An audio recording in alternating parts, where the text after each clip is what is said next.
எல்லோருக்கும் வணக்கம். கோவல்லபுரம். அத்தியாயம் 5.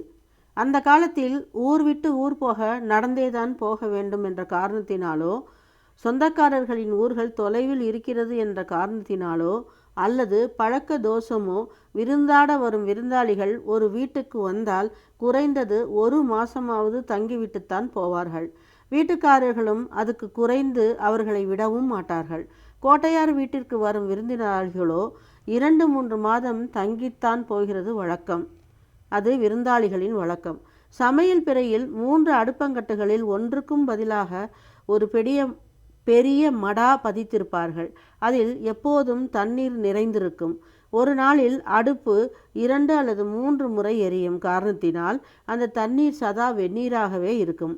வருகிற விருந்தாளிகள் வெந்நீரில் குளிக்க வேண்டியது, சமைத்து வைத்திருக்கும் சாப்பாட்டை போட்டு சாப்பிட வேண்டியது. கோட்டையார் வீட்டு புகைப்போக்கிலிருந்து எந்நேரமும் புகை போன வண்ணமாகத்தான் இருக்கும். பெண்டுகள் வீட்டு கிணற்றிலிருந்து தண்ணீர் சேந்துகிறவர்களும், காய்கறி நறுக்குகிறவர்களும், ஊறுகாய் வடகம் போடுகிறவர்களும், கம்பம் புல் குத்துகிறவர்களுமான ஒரே பரபரப்பாக இருக்கும். பக்கம் 21. வீட்டினுள் சில கிழவிகள் காதுகளில் வண்டிக்கம்மல் ஆட ஒரே சீரான இரைச்சலுடன் திருகைகளில் வரகு திரித்து கொண்டிருப்பார்கள். பக்கத்தில் சில திருகைகளில் பட்டு போடப்பட்டு காய்ந்து கொண்டிருக்கும். வீட்டின் வட பாரிசத்தில் இறக்கப்பட்டிருக்கும் நாளி ஓட்டின் சாய்பிலுள்ள நீளமான மாட்டு தொழுவத்தில் நாட்டு எருமைகளும் நாட்டு பசுக்களும் உழவு ஜோடி காளைகளும் வெங்கலமணி ஓசையிட அசை போட்டு கொண்டிருக்கும். கூளம் தின்று கொண்டிருக்கும். அவைகள் தண்ணீர் குடிப்பதற்கு ஒரு ஆள் படுத்து கொள்ளும் அளவுக்கு நீளமான 2 கல் தொட்டிகள், பக்கத்தில் நெஞ்சளவுக்கு உயரமான பருத்தி கொட்டை ஆட்டும் அகலமான கல் உரல்கள். கோட்டையாரின் குடும்பம் கூட்டு குடும்பமாகவே இருந்து வந்தது. குடும்பத்தில் நடக்கும் சகல காரியங்களுக்கும் அக்கையாதான் மேல்பார்வை. எந்த இடத்தில் பார்த்தாலும் அங்கே அக்கையா நின்று கொண்டிருப்பார். அவருடைய உள்ளங்கால்களில் பாத சக்கரம் இருக்கிறது என்று கேலி பண்ணுவார்கள் பெண்கள் அவரை. வீட்டின் இளையவர் கண்ணப்ப நாயக்கர். அவர் கோட்டையார் வீட்டின் செல்லப்பிள்ளை. செல்லப்பிள்ளை கண்ணப்ப நாயக்கர் தினமும் செய்கிற வேலைகள்: இரும்பு கரண்டியில் கட்டியான தீ கங்குகளை எடுத்து கொண்டு வந்து மாடுகளின் மேலுள்ள உண்ணிகளை சாமணத்தினால் தேடி பிடித்து எடுத்து கரண்டியில் உள்ள கங்குகளில் போட வேண்டியது.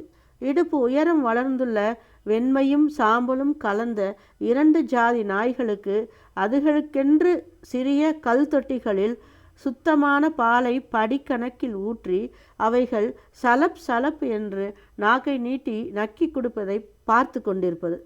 வான்கோழியின் குஞ்சுகளுக்கு பொடுதலை என்ற இலைகளை பறித்து கொண்டு வந்து கோழி முட்டைகளை பொரித்து அதோடு கலந்து தீனியாக வைப்பது. பக்கம் 22. புனுகு பூனைகளை கூட்டில் அடைத்து வளர்ப்பது, அதிலிருந்து புனுகு எடுப்பது. சேவல் கட்டுக்காக வளர்க்கும் ஜாதி சேவல்களுக்கு நனைய போட்டு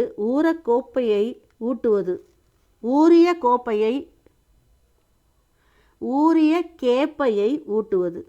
விடலை படைகளிலிருந்து குருத்தோலையை வெட்டி கொண்டு வந்து விதவிதமான விசிறிகளை செய்து பிரியமானவர்களுக்கு அன்பளிப்பாக வழங்குவது. இன்னும் இம்மாதிரியான காரியங்கள் அவருடைய ஆனந்தமிகு ஆத்மார்த்தியமான பொழுதுபோக்கு. செல்லப்பிள்ளை அழகாக பாடுவார். சங்கின் நாதத்தை போல் சாரீரம். ஏதாவது ஒரு ராகத்தை குரலெடுத்தும் முனகிய வண்ணமாக இருப்பார். கொஞ்சம் ஸ்ரீலோலன். பனம்பால் சாப்பிடுவார். காமரசம் சொட்டும் தெலுங்கு பதங்களை சொகமாக பாடுவார். கிராமத்து பெண்டுகளுக்கு, முக்கியமாக விடலைகளுக்கு எப்பவும் அவர் பேரில் ஒரு கண் உண்டு. செல்லப்பிள்ளைக்கு முந்தியவர் சுந்தரப்ப நாயக்கர். இவருடைய கவனம் எருமை மாடுகளின் மேல். குட்டி யானை மாதிரியுள்ள எருமை பொலிகெடாவை பேணுவதிலும் அதை பருவமடைந்த எருமை மாடுகளின் மேல் பயிராக விடுவதிலும் இவருக்கு கொள்ளை இன்பம். இவரை அக்கையா விஸ்வாமித்திரன் என்று வேடிக்கையாக சொல்வார்.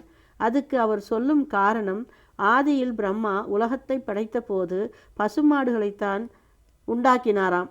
போட்டி உலகத்தை உண்டாக்கிய விஸ்வாமித்திரன் தான் பசுமாடுகளுக்கு போட்டியாக எருமை மாடுகளையும், தென்னை மரத்துக்கு போட்டியாக பனை மரத்தையும், மூஞ்சூருக்கு போட்டியாக பெரிச்சாலிகளையும் உண்டாக்கியதாக அக்கையா சொல்வார். இப்படியாக ஒவ்வொரு பொருளுக்கும் போட்டியாக இருக்கும் மற்றொன்றை சுட்டி காண்பித்து சிரிப்பார். கோட்டையார் வீட்டு சகோதரர்கள் 7 பேர்கள். இவர்கள் 7 பேரும் நாராயண நாயக்கரின் மூத்த பாரியால் கொண்டம்மாவின் புதல்வர்கள்.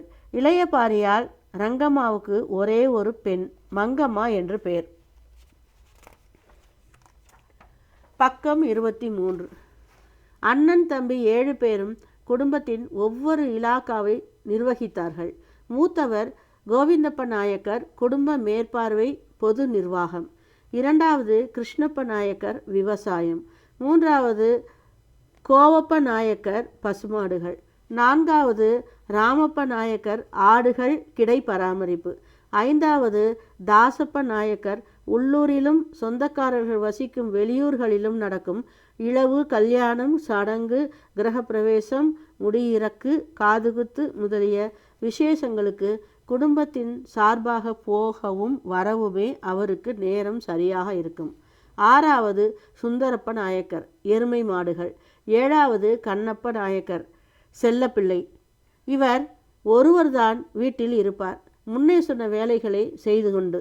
கோட்டையார் வீட்டுக்கு முன்புறம் 2 வாசல்களை தவிர வீட்டின் பின்புறம் தள்ளி 2 பக்கங்களிலும் பக்கவாசல்கள் இருந்ததினாலோ என்னமோ அந்த வீட்டிற்கு புறவாசல், புழக்கடை வாசல் கிடையாது. அந்த இருபக்க வாசல்கள் கூட 2 பக்கமும் உள்ள தொழுவங்களுக்காக விடப்பட்டிருக்கலாம். கோபால கிராமத்திலுள்ள எல்லா வீடுகளையும் போலவே இவர்களுடைய வீட்டுக்கும் புறவாசல் கிடையாது. வீட்டை சுற்றிலும் இருப்பதைப் போலவே வீட்டுக்கு பின்புறமும் அடர்ந்த வேப்ப மரங்கள். வெயில் காலத்தில் இரவு நேரங்களில் அந்த மரங்கள் கொத்து கொத்தாய் வெண்மை நிறத்தில் மனசுக்கு இதமான ஒரு கசந்த வாசனையோடு பூத்து குலுங்கும். பெண் ஒருத்தி பச்சை உடுக்கை உடுத்தி வெண்ணிற ரவிக்கை அணிந்து கொண்டிருப்பதை போல் இருக்கும். அக்கையா வேப்ப மரத்தை வேப்பம்மாள் என்றே சொல்வார். காய்ந்து காய்ந்து குலுங்கும் போது காய்த்து காய்த்து குலுக்கும் போது வேப்பம்மா குணுக்கு போட்டிருக்கா என்பார்.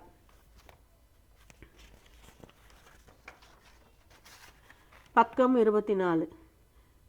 இலை அவ்வளவைத்தையும் உதிர்த்துவிட்டு நெத்துக்கள் மட்டுமே கொண்டுள்ள வாகை மரத்தை பார்த்தால் இந்த வாகைக்கு லட்சை கிடையாது, எல்லாத்தையும் உதிர்த்துட்டு அம்மனமா நிற்கிறதை பார் என்பார். வீட்டின் நீண்ட திண்ணையை ஒட்டி ஆள் உயரத்திற்கு இருக்கும் 4 ஜன்னல்கள். வடக்கு கடைசி ஜன்னல் வழியாக பார்த்தால் ஒரு தனி அறையில் பனை நார்கட்டிலில் ரொம்பவும் வயசான ஒரு பெரியம்மாள் இருப்பது தெரியும்.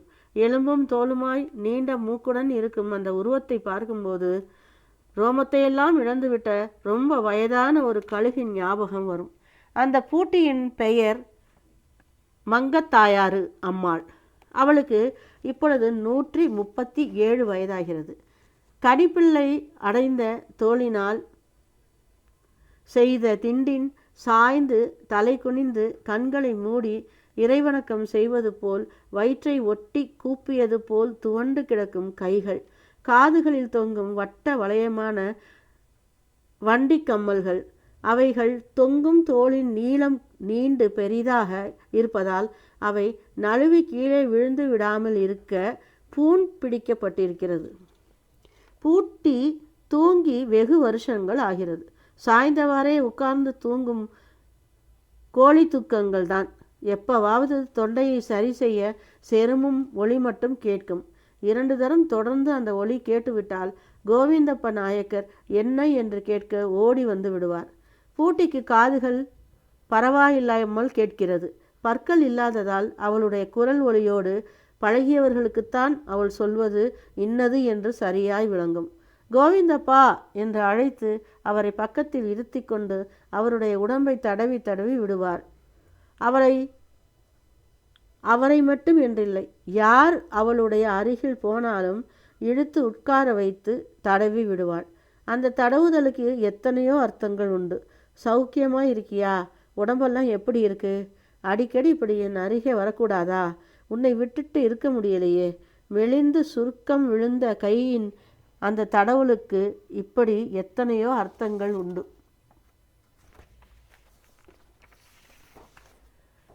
பக்கம் 25. எவ்வளவு உப்பிய சரீரம் உடையவர்களாக இருந்தாலும், மெலிஞ்சு போயிட்டிய குழந்த, நல்லா சாப்பிடு, நெய் விட்டு கொள்கிறாயா? எண்ணெய் தேய்த்து ஒழுங்காக தலை முழுகுகிறாயா? காலையில் எழுந்ததும் ஒழுங்காக தயிர் சாப்பிடுகிறாயா? நிறைய மோர் சாப்பிடு, வேதிக்கு விளக்கெண்ணெய் ஒழுங்காக சாப்பிடுகிறாயா என்றெல்லாம் கேட்பாள். பூட்டி சாப்பாட்டை நிறுத்தி ரொம்ப வருஷங்கள் ஆகிறது. இப்போது அவளுடைய உணவு தயிரும் கருப்பட்டியும் தான். பாசத்தோடு அப்படி தடவும் நடுங்கும் கைகளின் ஒரு ஸ்பரிசம் கோவிந்தப்ப நாயக்கரின் உடம்பை சில சமயம் புல்லரிக்க வைக்கும். கண்கள் பனித்து விடும். இன்னைக்கு என்ன கிழமை, என்ன நட்சத்திரம் என்று அவரிடம் கேட்பாள். இப்பொழுதெல்லாம் இவைகள் அவளுக்கு குழப்படியாக போய்விட்டது.